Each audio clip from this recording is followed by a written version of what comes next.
Continuation on the discussion on prosecution of offense under Rule 110 of the Rules of Court. If there would be any unnecessary noise, I apologize in advance. So we start with how to state the date of the commission of the offense. In your section 11 of the Rule 110, okay, the rule establishes the general rule that it is not necessary to state the precise date the offense was committed. Okay, what is the reason? Ang sabi ng batas, because the offense may be alleged to have been committed on a date as near as possible to the actual date of its commission. Remember also that the same rule provides by way of exception. That is, it is necessary to state the precise date of the offense once was committed when it is only material, element, or ingredient of the offense. We go to the duplicity of the offense. Doble daw yung offense. Duplicity, ano to? Okay? The general rule is that a complaint, sa isang complaint or information, okay, lagi niyong tandaan, there must only one offense. Okay? Must charge only one offense. Ibig sabihin, one complaint, one charge. Okay? More than one offense may, however, be charged when the law prescribes a single punishment for various offense. Okay? Lagi niyong tandaan, an objection must be timely interposed whenever a complaint or information charges more than one offense. Okay, 1:1 rule. One complaint, one information, one charge or of offense. We go with venue of criminal action. What do we mean by venue of criminal action? As a general rule in your Rule 110, Section 15, Paragraph A, okay, the rule is that criminal action shall be instituted and tried in the court of the municipality or territory, 1, where the offense was committed, number 2, where any of its essential ingredient occurred. Okay? This rule, however, is subject to existing laws. Example. Okay, halimbawa, sa case ng written defamation. Okay? In cases of written defamation, whether the offended party is a public official or private individual, the criminal action may be filed in the RTC of the province or city where yung libelous article is printed and first published. Kung saan daw saan na-print at naunang na-publish yung article. Okay, RTC. There are, however, additional venues. Ibig sabihin, other venues, pwede pa kayo mag-file kung saan, as long as pasok yung jurisdiction. Okay?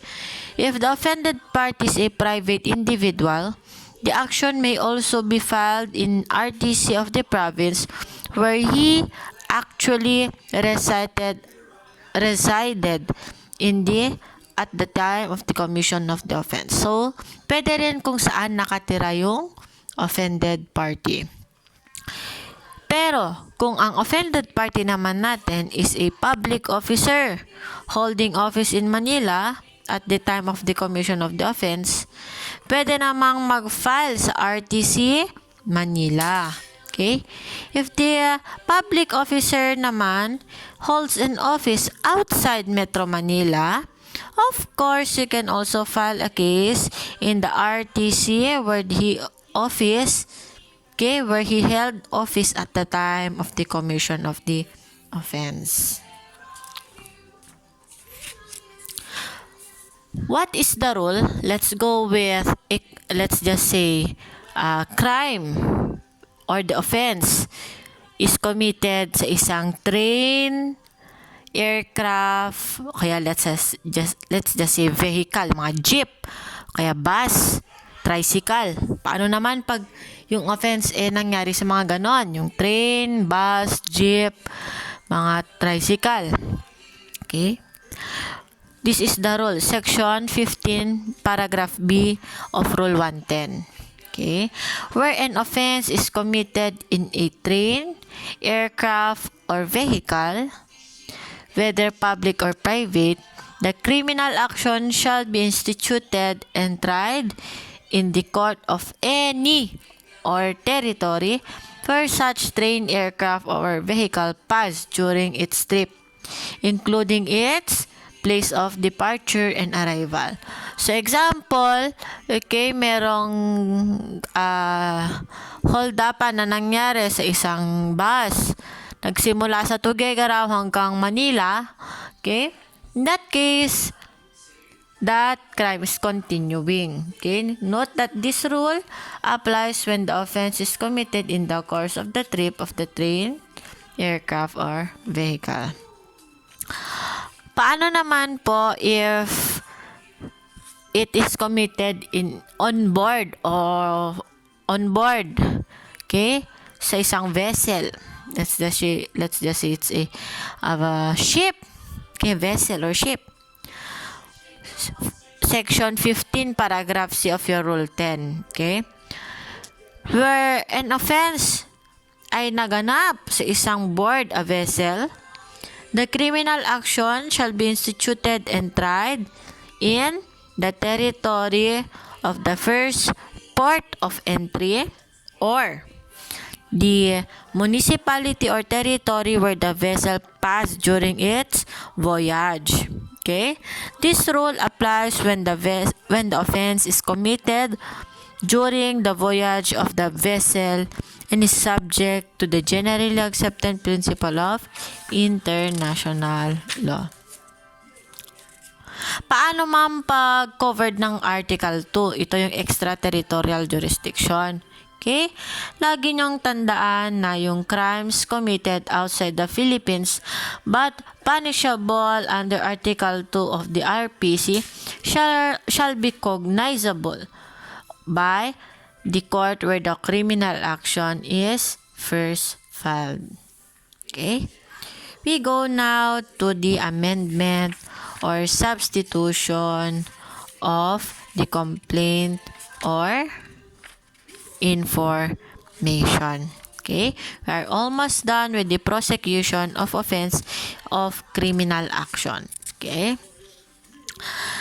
With regards to the amendment of the information or complaint, okay, before plea, okay, if the amendment is made before the accused enters his plea, ano yung plea? Okay?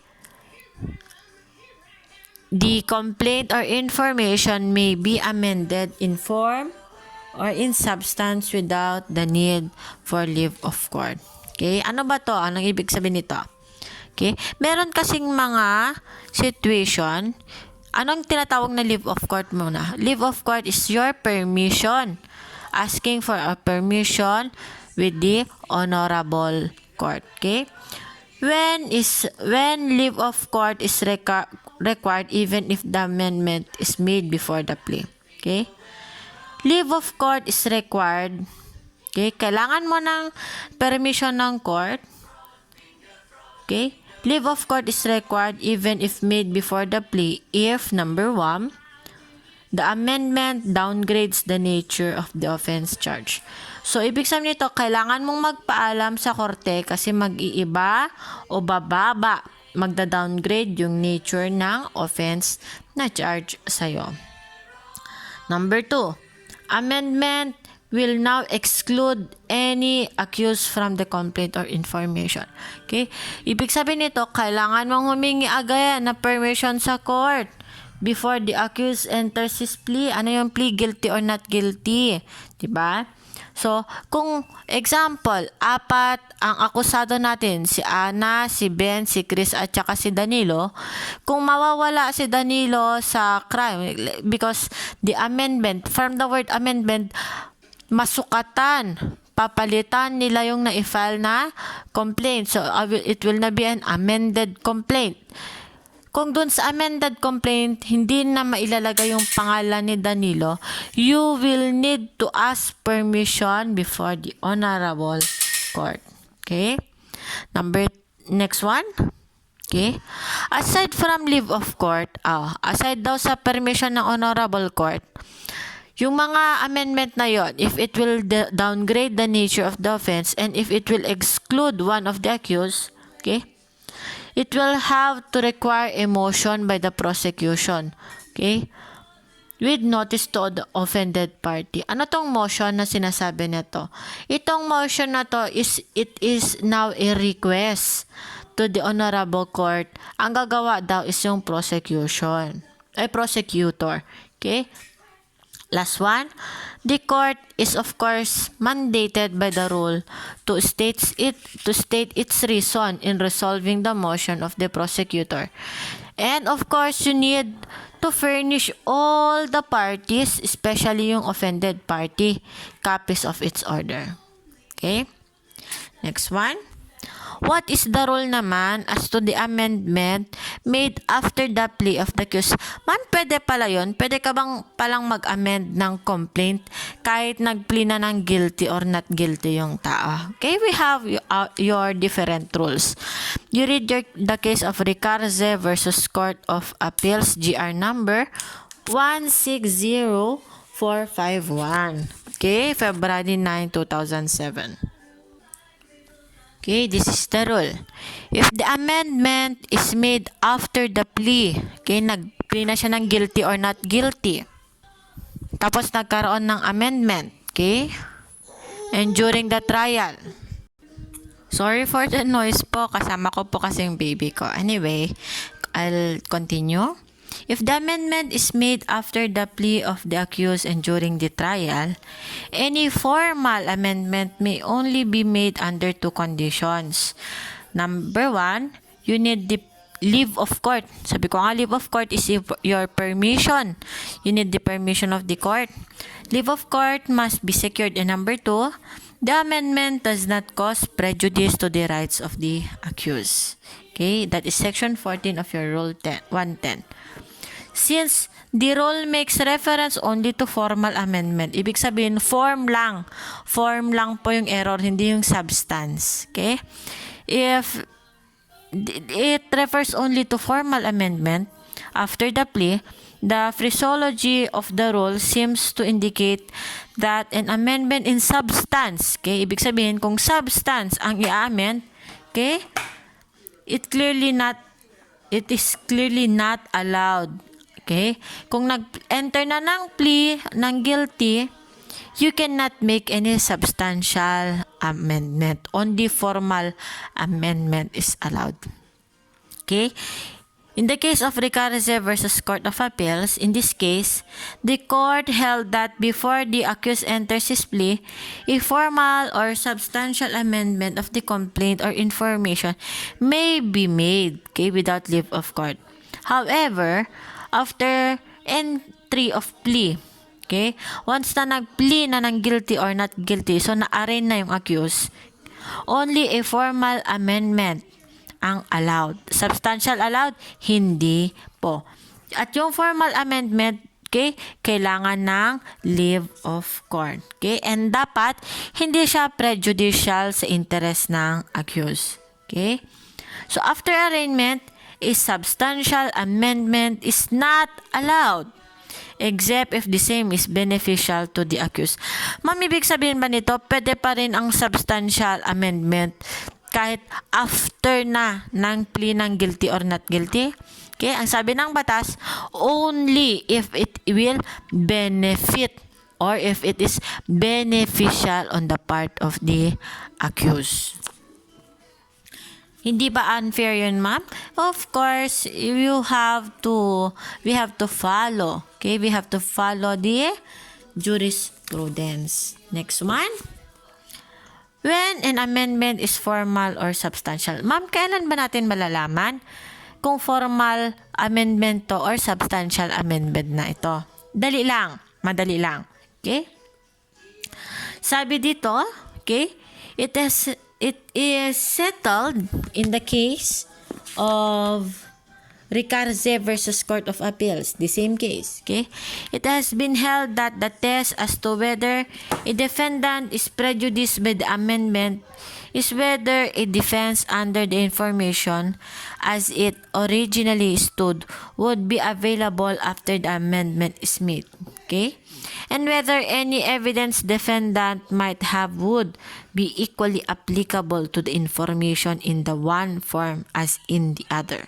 Okay, ang ibig sabihin lang nito, kung ang amendment, it will not change the nature of the crime.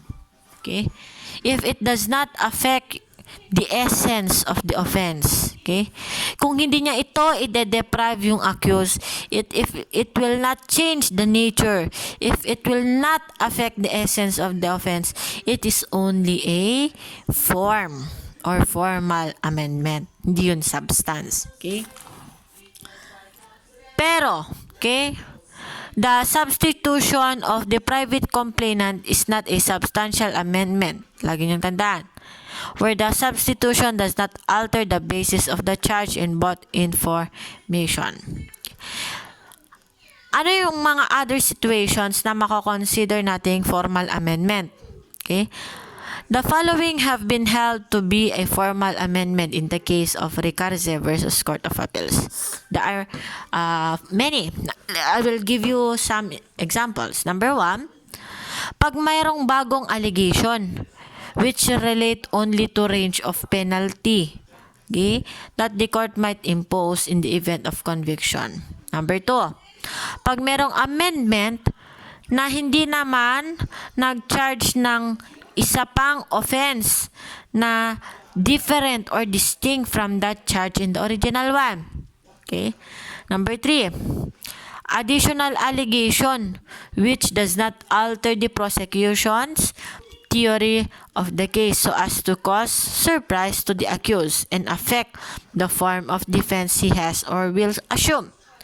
Number 4, pag yung amendment hindi naman siya adversely, ibig sabihin adversely, magiging negative, okay, to the substantial right of the accused.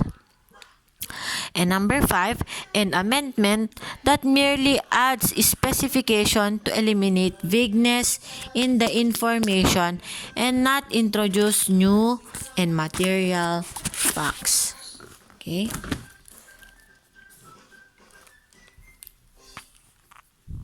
So, those are the examples of a formal amendment. Let's go with substitution of complaint or information. Okay? Lagi niyo pong tandaan that we are done with amendment. Punta tayo sa substitution. Okay? A complaint or information may be substituted if it appears at any time.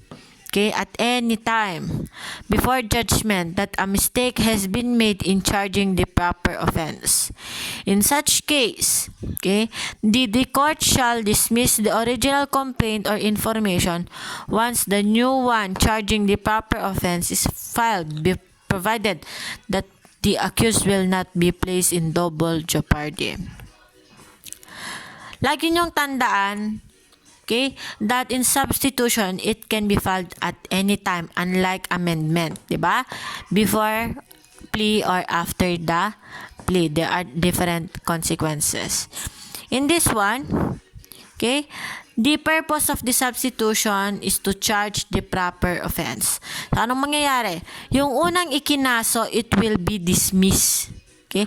The original complaint or information will be dismissed. Pero kailan ito madi-dismiss? Okay?